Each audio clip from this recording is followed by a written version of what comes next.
കർണാടകയിൽ നേതൃമാറ്റം നടക്കാനിരിക്കെ മുഖ്യമന്ത്രി സിദ്ധരാമയ്യയും ഉപമുഖ്യമന്ത്രി DK ശിവകുമാറും തമ്മിലുള്ള പ്രഭാത ഭക്ഷണ കൂടിക്കാഴ്ച തുടങ്ങി.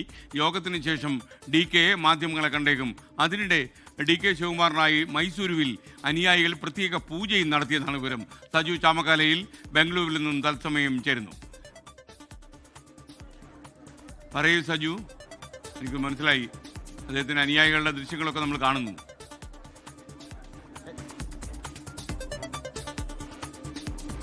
നമ്മളിപ്പോൾ നിൽക്കുന്നത് മുഖ്യമന്ത്രി സിദ്ധരാമയ്യയുടെ വസതിക്ക് മുൻപിലാണ്. ഇവിടെ രാവിലെ മുതൽ തന്നെ പ്രവർത്തകരുടെയും അതോടൊപ്പം തന്നെ മാധ്യമ പ്രവർത്തകരുടെയും ഒക്കെയും വലിയ ആഘോഷകരമായിട്ടുള്ള കടന്നുവരവാണ് കണ്ടുകൊണ്ടിരിക്കുന്നത്. അല്പം മുൻപാണ് ഉപമുഖ്യമന്ത്രി DK ശിവകുമാർ അതോടൊപ്പം തന്നെ മറ്റ് മന്ത്രിമാരടക്കമുള്ളവർ ഇവിടേക്ക് എത്തി പ്രഭാത ഭക്ഷണ ചർച്ചകൾ ആരംഭിച്ചിരിക്കുന്നത്. മുഖ്യമന്ത്രി സ്ഥാനത്തേക്ക് DK ശിവകുമാറിനെ തന്നെ അവരോധിച്ചിരിക്കുകയാണെന്നാണ് ഇപ്പോൾ നമുക്ക് ഏറ്റവും ഒടുവിൽ നമുക്ക് മനസ്സിലാക്കാൻ സാധിക്കുന്നത്.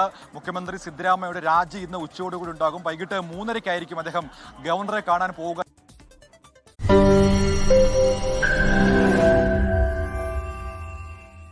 ലോകത്തെവിടെയായാലും ഏത് സമയത്തും 24 വാർത്തകളും ഓഗ്മെന്റഡ് റിയാലിറ്റി പാക്കേജുകളും എക്സ്പ്ലെയിനറുകളും വിശദമായി കാണാൻ ഞങ്ങളുടെ YouTube ചാനൽ നിങ്ങൾക്ക് സബ്സ്ക്രൈബ് ചെയ്യാം.